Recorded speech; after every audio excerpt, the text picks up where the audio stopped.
Romeo and Juliet by William Shakespeare.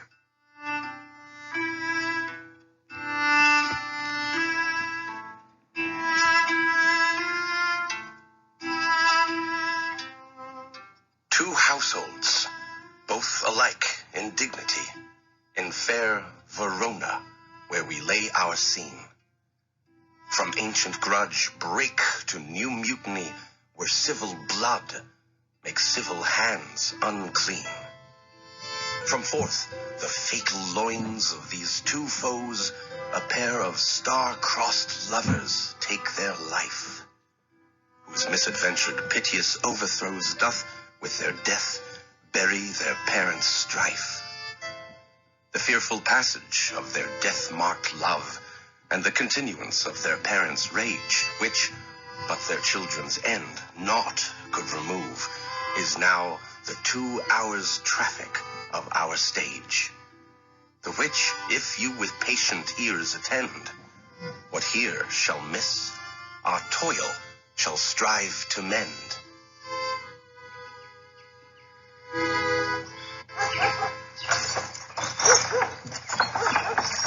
Gregory, on my word, will not carry coals. No, but then we should be colliers. I mean, and we being collar will draw. Aye, while you live, draw your neck out of collar. I strike quickly, being moved. But thou art not quickly moved to strike. A dog of the house of Montague moves me. To move is to stir, and to be valiant is to stand.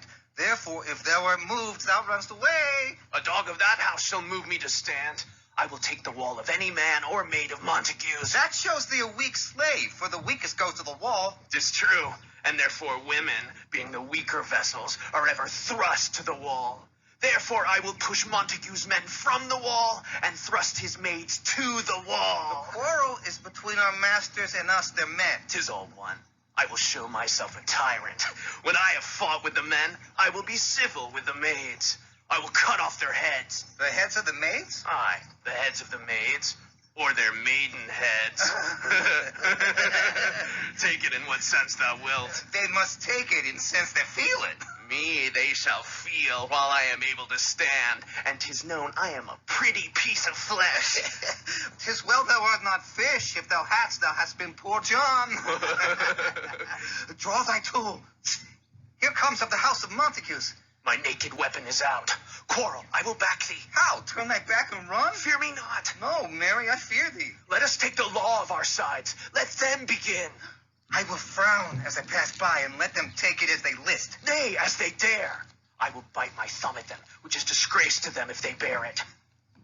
Do you bite your thumb at us, sir? I do bite my thumb, sir. Do you bite your thumb at us, sir? Is the law of our side if I say aye? No. No, sir. I do not bite my thumb at you, sir. But I bite my thumb, sir. Do you quarrel, sir? Quarrel, sir. No, sir. But if you do, sir, I am for you. I serve as good a man as you. No, better. Well, sir. Say better. Here comes one of my master's kinsmen. Yes, better, sir. You lie. Draw, if you be men. Gregory, remember thy washing blow. Part, fools! Put up your swords. You know not what you do. What? Art thou drawn among these heartless hinds? Turn thee, Benvolio. Look upon thy death. I do but keep the peace. Put up thy sword, or manage it to part these men with me. What? Drawn and talk of peace? I hate the word, as I hate hell, all Montagues, and thee. Have at thee, coward!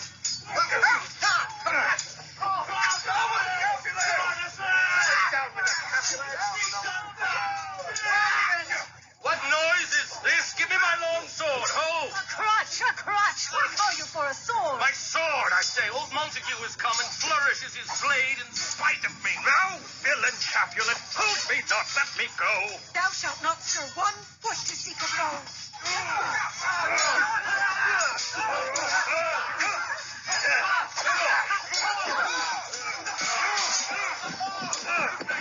Rebellious subjects, enemies to peace, profaners of this neighbor-stained steel. But will they not hear? What ho, you men, you beasts! that quench the fire of your pernicious rage with purple fountains issuing from your veins. On pain of torture, from those bloody hands, throw your mistempered weapons to the ground and hear the sentence of your moved prince. 3 civil brawls, bred of an airy word by thee, old Capulet, and Montague, have thrice disturbed the quiet of our streets, and made Verona's ancient citizens cast by their grave beseeming ornaments to wield old partisans in hands as old, cankered with peace, to part your cankered hate. If ever you disturb our streets again, your lives shall pay the forfeit of the peace. For this time, all the rest depart away. You, Capulet, shall go along with me, and Montague, come you this afternoon to know our farther pleasure in this case, to old Freetown, our common judgment place. Once more, on pain of death, all men depart. Who set this ancient quarrel new of Roach? Speak, nephew. Were you by when it began? Here were the servants of your adversary, and yours, close fighting ere I did approach. I drew to part them. In the instant came the fiery Tybalt with his sword prepared, which, as he breathed defiance to my ears, he swung about his head and cut the winds, who, nothing hurt withal, hissed him in scorn. While we were interchanging thrusts and blows, came more, and fought on part and part, till the prince came, who parted either part. Oh, where is Romeo? Saw you him today? Right glad I am he was not at this fray. Madam, an hour before the worshipped sun peered forth the golden window of the east, a troubled mind drove me to walk abroad, where underneath the grove of sycamore that westward rooteth from the city side, so early walking did I see your son. Towards him I made, but he was ware of me and stole into the covert of the wood. I, measuring his affections by my own, which then most sought where most might not be found, being one too many by my weary self, pursued my humor, not pursuing his, and gladly shunned who gladly fled from me. Many a morning hath he there been seen, with tears augmenting the fresh morning's dew, adding to clouds more clouds with his deep sighs. But also soon as the all-cheering sun should in the farthest east begin to draw the shady curtains from Aurora's bed, away from night steals home my heavy son, and private in his chamber pens himself, shuts up his windows, locks fair daylight out, and makes himself an artificial night. Black and portentous must this humor prove, unless good counsel may the cause remove. My noble uncle, do you know the cause? I neither know it nor can learn of him. Have you importuned him by any means? Both by myself and many other friends. But he, his own affection's counselor, is to himself, I will not say how true, but to himself so secret and so close, so far from sounding and discovery, as is the bud bit with an envious worm, ere he can spread his sweet leaves to the air, or dedicate his beauty to the same. Could we but learn from whence his sorrows grow, we would as willingly give cure as know. See where he comes. So please you step aside. I'll know his grievance or be much denied. I would thou wert so happy by thy stay to hear true shrift. Come, madam, let's away. Good morrow, cousin. Is the day so young? But news struck 9. I'm me. Sad hours seem long. Was that my father that went hence so fast? It was. What sadness lengthens Romeo's hours? Not having that which having makes them short. Ah, in love. Out of love. Out of her favor where I am in love. Alas, that love so gentle in his view should be so tyrannous and rough in proof. Alas, that love, whose view is muffled still, should without eyes see pathways to his will. Where shall we dine? Oh, me. What fray was here? Yet tell me not, for I have heard it all. Here's much to do with hate, but more with love. Why then, oh, brawling love. Oh, loving hate. Oh, anything of nothing first create. Oh, heavy lightness, serious vanity, misshapen chaos of well-seeming forms. Feather of lead, bright, smoke, cold, fire, sick health, still waking sleep that is not what it is. This love feel I that feel no love in this. Dost thou not laugh? No, cuz, I rather weep. Good heart, at what? At thy good heart's oppression. Why, such is love's transgression. Griefs of mine own lie heavy in my breast, which thou wilt propagate to have it pressed with more of thine. This love that thou hast shown doth add more grief to too much of mine own. Love is a smoke made with the fume of sighs, being purged, a fire sparkling in lovers' eyes, being vexed, a sea nourished with loving tears. What is it else? A madness most discreet, a choking gall, and a preserving sweet. Farewell, my cuz. Soft, I will go along. And if you leave me so, you do me wrong. Tut, I have lost myself. I am not here. This is not Romeo. He's some other where. Tell me, in sadness, who is that you love? What? Shall I groan and tell thee? Groan? Why, no. But sadly, tell me who. A sick man in sadness makes his will, a word ill-urged to one that is so ill. In sadness, cousin, I do love a woman. I aimed so near when I supposed you loved. A right good markman. And she's fair, I love. A right fair mark, fair cuz, is soonest hit. Well, in that hit you miss. She'll not be hit with Cupid's arrow, she hath Dian's wit. And in strong proof of chastity, well armed from love's weak childish bow, she lives uncharmed.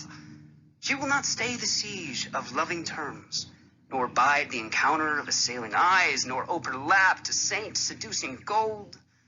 Oh, she is rich in beauty, only poor that when she dies, with beauty dies her store. That she hath sworn that she will still live chaste? She hath, and in that sparing makes huge waste.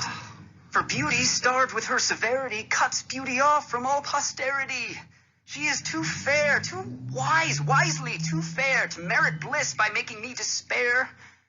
She hath forsworn to love, and in that vow do I live dead that live to tell it now. Be ruled by me, forget to think of her. Oh, teach me how I should forget to think. By giving liberty unto thine eyes, examine other beauties. 'Tis the way to call hers exquisite, in question more. These happy masks that kiss fair ladies' brows, being black, puts us in mind they hide the fair. He that is struck and blind cannot forget the precious treasure of his eyesight lost. Show me a mistress that is passing fair. What doth her beauty serve but as a note where I may read who passed that passing fair? Farewell, thou canst not teach me to forget. I'll pay that doctrine, or else die in debt.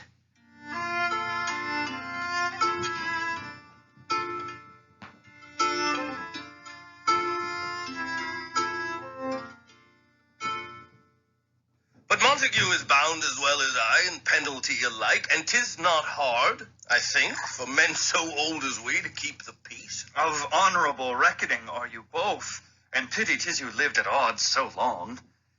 But now, my lord, what say you to my suit?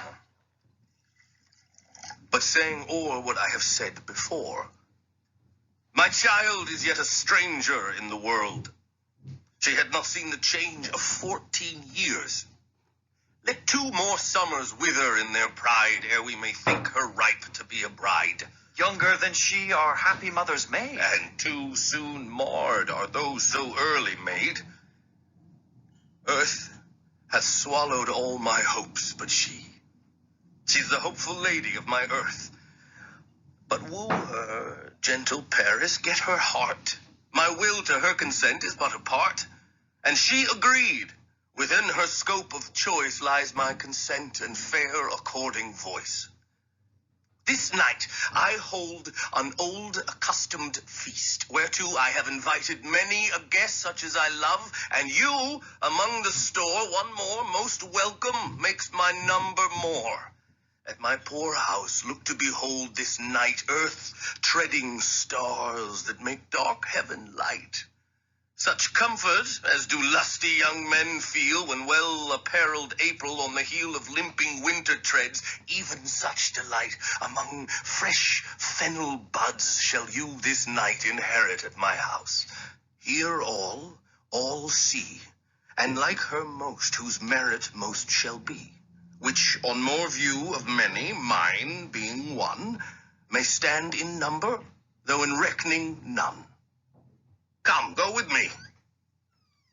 Go, Sarah, trudge about through fair Verona, find those persons out whose names are written there, and to them say my house and welcome on their pleasure stay. Find them out whose names are written here.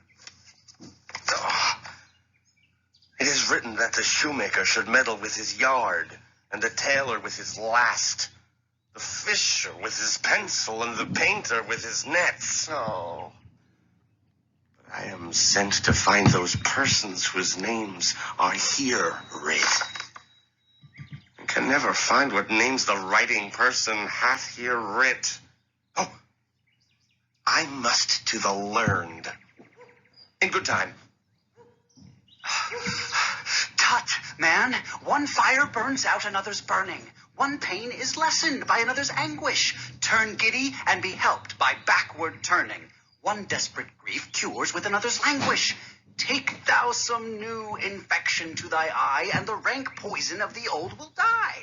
Your plantain leaf is excellent for that. For what, I pray thee? For your broken shin.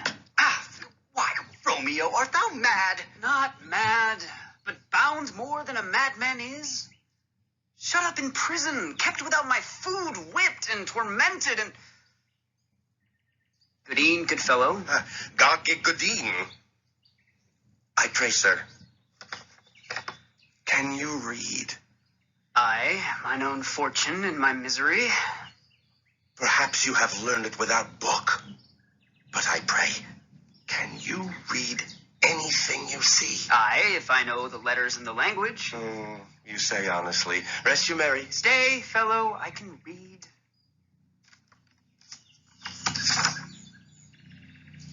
Signor Martino and his wife and daughters, County Anselm and his beauteous sisters, the lady widow of Vitruvio, Signor Placentio and his lovely nieces, Mercutio and his brother Valentine, mine uncle Capulet, his wife and daughters, my fair niece Rosaline and Livia, Signor Valentio and his cousin Tybalt, Lucio and the lively Helena.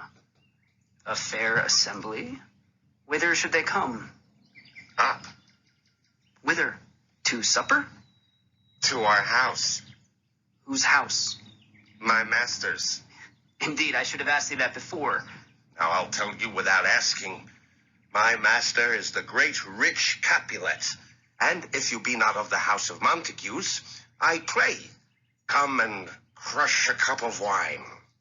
Rest you merry. At this same ancient feast of Capulet sups the fair Rosaline, whom thou so loves, with all the admired beauties of Verona. Go thither, and with unattainted eye compare her face with some that I shall show, and I will make thee think thy swan a crow.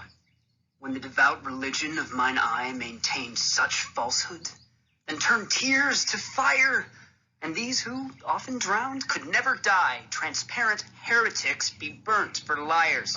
One fairer than my love. The all-seeing sun ne'er saw her match since first the world begun. Tut, you saw her fair, none else being by, herself poised with herself in either eye. But in that crystal scales, let there be weighed your lady's love against some other maid that I will show you shining at this feast, and she shall scant show well that now seems best. I'll go along, no such sight to be shown, but to rejoice in splendor of mine own.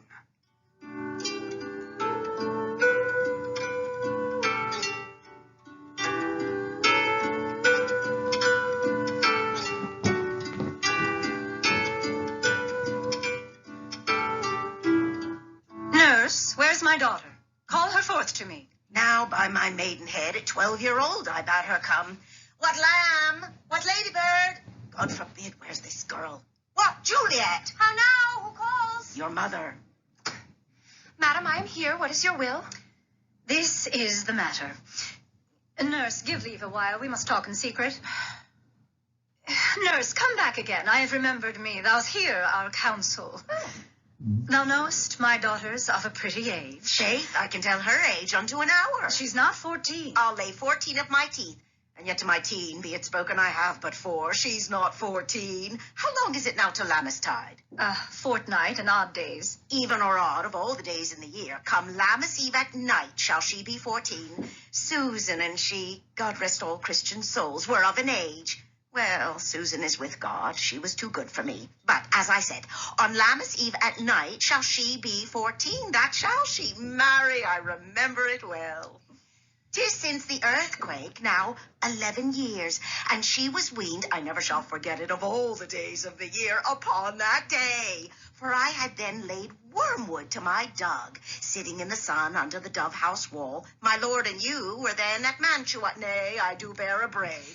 But as I said, when it did taste the wormwood on the nipple of my dug and felt it bitter, pretty fool, to see it tetchy and fall out with the dug. Shake, quoth the dove house. 'Twas no need, I trow, to bid me trudge. And since that time it is 11 years. For then she could stand high lone. Nay, by the rood, she could have run and waddled all about. For even the day before she broke her brow. And then my husband, God be with his soul, he was a merry man, took up the child. Yea, quoth he, dost thou fall upon thy face? Thou wilt fall backward when thou hast more wit, wilt thou not, Jewel? And by my holodown, the pretty wretch left crying and said, I. To see now how a jest shall come about. I warrant, and I should live 1,000 years, I never should forget it. Wilt thou not, Jewel, quoth he, and pretty fool, it stinted and said, I. Enough of this, I pray thee. Hold thy peace. Yes, madam, yet I cannot choose but laugh to think it should leave crying and say, I. And yet I warrant it had upon its brow a bump as big as a young cockerel stone, a perilous knock, and it cried bitterly, Yea, quoth my husband, fall'st upon thy face, thou wilt fall backward when thou comest to age, wilt thou not, Jewel? It stinted and said, I. And stint thou too, I pray thee, nurse, say I. Oh, peace, I have done. God mark thee to his grace. Thou wast the prettiest babe that e'er I nursed, and I might live to see thee married once. I have my wish. Mary, that Mary is the very theme I came to talk of. Tell me, daughter Juliet, how stands your disposition to be married? It is an honor that I dream not of. An honor. Were not I thine only nurse, I would say thou hadst sucked wisdom from thy teat. Well, think of marriage now. Younger than you here in Verona, ladies of esteem are made already mothers. By my count, I was your mother much upon these years that you are now a maid. Thus, then, in brief, the valiant Paris seeks you for his love. A man, young lady, such a man as all the world. Why, he's a man of wax. Verona's summer hath not such a flower. Nay, he's a flower, in faith a very flower. What say you? Can you love the gentleman? This night you shall behold him at our feast. Read o'er the volume of young Paris' face, and find delight writ there with beauty's pen. Examine every married lineament, and see how one another lends content. And what obscured in this fair volume lies, find written in the margent of his eyes. This precious book of love, this unbound lover, to beautify him only lacks a cover. The fish lives in the sea, and 'tis much pride for fair without the fair within to hide. That book in many's eyes doth share the glory that in gold clasps locks in the golden story.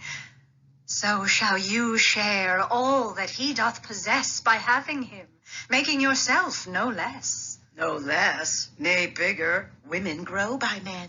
Speak briefly. Can you like of Paris' love? I'll look to like, if looking liking move. But no more deep will I endart mine eye than your consent gives strength to make it fly. Madam! The guests are come. Supper served up. You called. My young lady asked for. The nurse cursed in the pantry, and everything in extremity. I must hence to wait. I beseech you, follow straight. We follow thee. Juliet, the county stays. Go, girl. Seek happy nights to happy days.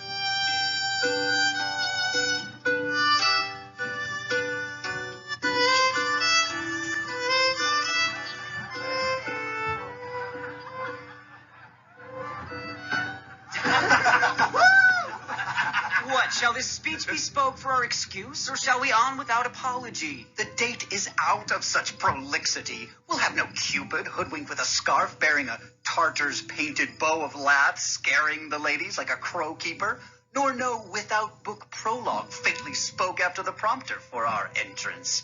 But let them measure us by what they will. We'll measure them a measure and be gone.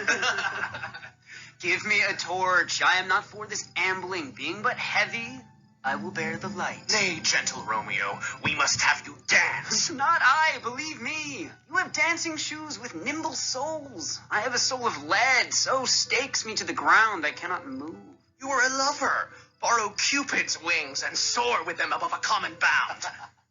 I am too sore and pierced with his shaft to soar with his light feathers. And so bound, I cannot bound a pitch above dull woe. Under love's heavy burden do I sink. And to sink in it should you burden love. Too great oppression for a tender thing. Is love a tender thing? It is too rough, too rude, too boisterous, and it pricks like thorn. If love be rough with you, be rough with love. Prick love for pricking, and you beat love down. Give me a case to put my visage in. A visor for a visor. What care I what curious eye doth coat deformities? Here are the beetle brows shall blush for me. Come, knock and enter, and no sooner in, but every man but take him to his legs. A torch for me. Let wantons light of heart tickle the senseless rushes with their heels. For I am proverbed with a grandsire phrase. I'll be a candle holder and look on. The game was ne'er so fair, and I am done. Tut, done's the mouse, the constable's own word. If thou art done, we'll draw thee from the mire, or save your reverence love, wherein thou stickest up to the ears. Come, we burn daylight, ho! Nay, that's not so. I mean, sir, in delay we waste our lights. In vain lights by day. Take our good meaning, for our judgment sits 5 times in that air once in our 5 wits. And we mean well in going to this mask. But 'tis no wit to go. Why, may one ask? I dreamt a dream tonight. And so did I. Well, what was yours? That dreamers often lie. In bed, asleep, while they do dream things true. Oh. Then I see Queen Mab hath been with you. She is the fairy's midwife. And she comes in shape no bigger than an agate stone on the forefinger of an alderman, drawn with a team of little atomy over men's noses as they lie asleep. Her wagon spokes made of long spinner's legs, the cover of the wings of grasshoppers, her traces of the smallest spider web, her collars of the moonshine's watery beams, her whip of cricket's bone, the lash of film. Her wagoner, a small gray-coated gnat, not half so big as a round little worm, pricked from the lazy finger of a May. Her chariot is an empty hazelnut, made by the joiner squirrel or old grub, time out of mind the fairy's coachmakers. And in this state, she gallops night by night through lovers' brains. And then they dream of love. On courtiers' knees that dream on cursies straight, or lawyers' fingers who straight dream on fees, or ladies' lips who straight on kisses dream, which oft the angry Mab with blisters plagues, because their breaths with sweetmeats tainted are. Sometimes she gallops o'er a courtier's nose, and then dreams he of smelling out a suit. And sometime comes she with a tithe pig's tail, tickling a parson's nose as he lies asleep. Then he dreams of another benefice. Sometimes she driveth o'er a soldier's neck, and then dreams he of cutting foreign throats, of breaches, ambuscados, Spanish blades, of helves 5 fathom deep, and then anon drums in his ear, at which he starts and wakes, and being thus frighted, swears a prayer or two, and sleeps again. This is that very mab that plats the manes of horses in the night, and bakes the elf locks in foul, sluttish hairs, which once untangled, much misfortune bodes. This is the hag, when maids lie on their backs, that presses them, and learns them first to bear, making them women of good carriage. This is she. Peace, Mercutio, peace. Thou talk'st of nothing. True, I talk of dreams, which are the children of an idle brain, begot of nothing but vain fantasy, which is as thin of substance as the air, and more inconstant than the wind, who woos even now the frozen bosom of the north, and being angered, puffs away from thence, turning his side to the dew-dropping south. This wind you talk of blows us from ourselves. Supper is done, and we shall come too late. I fear too early. For my mind misgives some consequence, yet hanging in the stars shall bitterly begin his fearful date with this night's revels, and expire the term of a despised life closed in my breast by some vile forfeit of untimely death. But he that hath the steerage of my course, direct my sail. On, lusty gentlemen, strike drum!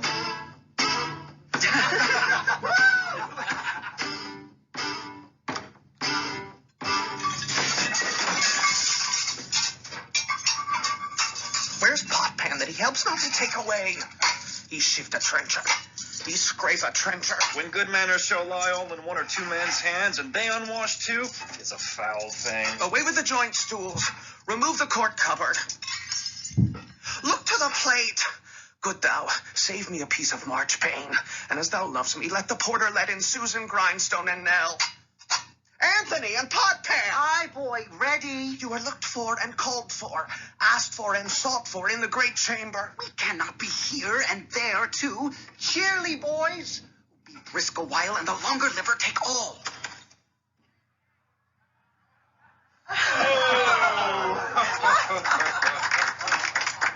Welcome, gentlemen. Ladies that have their toes unplagued with corns will walk about with you. My mistresses, which of you all will now deny to dance? She that makes dainty, she, I'll swear, hath corns. Why, am I come near you now? Welcome, gentlemen. I have seen the day that I have worn a visor and could tell a whispering tale in a fair lady's ear, such as would please. 'Tis gone. 'Tis gone. 'Tis gone. You are welcome, gentlemen. Come, musicians, play. A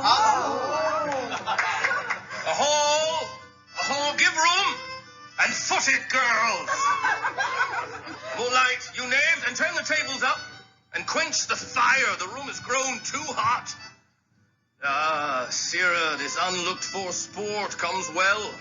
Nay, sit, good cousin Capulet, for you and I are past our dancing days. How long is now since last yourself and I were in a mask? By your lady, 30 years. What, man, 'tis not so much. 'Tis not so much. 'Tis since the nuptial of Lucentio come Pentecost as quickly as it will, some 25 years, and then we masked. 'Tis more. 'Tis more. His son is elder, sir. His son is 30. Will you tell me that? His son was but a ward 2 years ago. What lady's that which doth enrich the hand of yonder knight? I know not, sir. Oh, she doth teach the torches to burn bright. It seems she hangs upon the cheek of night as a rich jewel in an Ethiop's ear. Beauty too rich for use, for earth too dear. So shows a snowy dove trooping with crows as yonder lady o'er her fellows shows.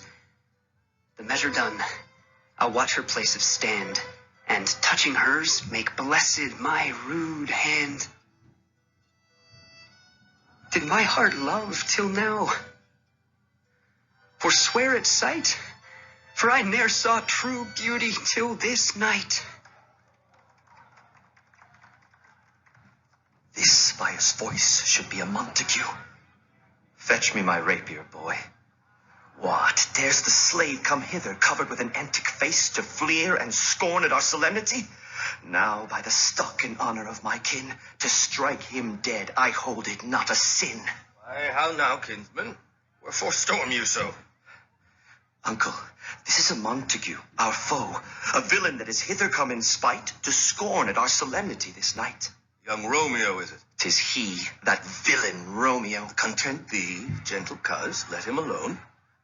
He bears him like a portly gentleman, and to say truth, Verona brags of him to be a virtuous and well-governed youth. I would not for the wealth of all this town here in my house do him disparagement. Therefore be patient.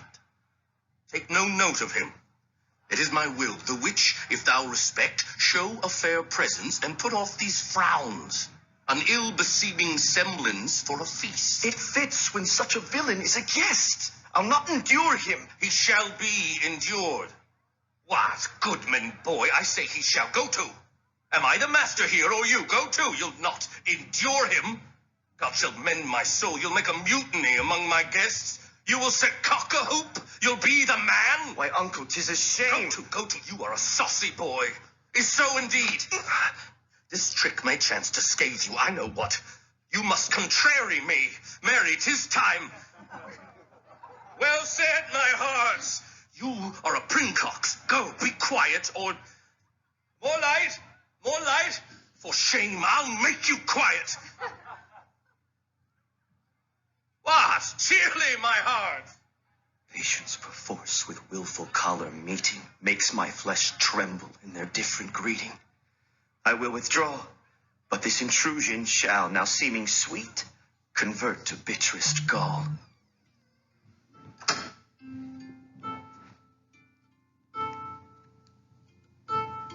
If I profane with my unworthiest hand this holy shrine, the gentle sin is this: my lips, two blushing pilgrims ready stand to smooth that rough touch with a tender kiss. Good pilgrim, you do wrong your hand too much. Which mannerly devotion shows in this? For saints have hands that pilgrims' hands do touch, and palm to palm is holy palmer's kiss. Have not saints lips, and holy palmers too? Aye, pilgrim, lips that they must use in prayer. Then, dear saint, let lips do what hands do. They pray, grant thou lest faith turn to despair. Saints do not move, though grant for prayer's sake. Then move not, while my prayer's effect I take. Thus, from my lips, by thine, my sin is purged. And have my lips the sin that they have took? Sin from my lips? Oh, trespass sweetly urged, give me my sin again. You kiss by the book. Madam, your mother craves a word with you. What is her mother? Marry, bachelor, her mother is the lady of the house, and a good lady, and a wise and virtuous. I nursed her daughter that you talked withal. I tell you, he that can lay hold of her shall have the chinks. Is she a Capulet? Oh, dear account, my life is my foe's debt. Away, be gone, the sport is at the best. Aye, so I fear, the more is my unrest. Nay, gentlemen, prepare not to be gone. We have a trifling foolish banquet towards. Is it even so? Why then, I thank you all. I thank you, honest gentlemen. Good night. More torches here. Come on then, let's to bed. Ah, sirrah, by my fay, it waxes late. I'll do my rest. Come hither, nurse. What is yon gentleman? The son and heir of old Tiberio. What's he that now is going out of door? Marry, that, I think, be young Petruchio. What's he that follows here that would not dance? I know not. Go ask his name. If he be Mariette, my grave is like to be my wedding bed. His name is Romeo, and a Montague, the only son of your great enemy. My only love sprung from my only hate. Too early seen, unknown, and known too late. Prodigious birth of love it is to me that I must love a loathed enemy. What's this? What's this? A rhyme I learned even now of when I danced with all. Anon, anon. Come, let's away. The strangers all are gone.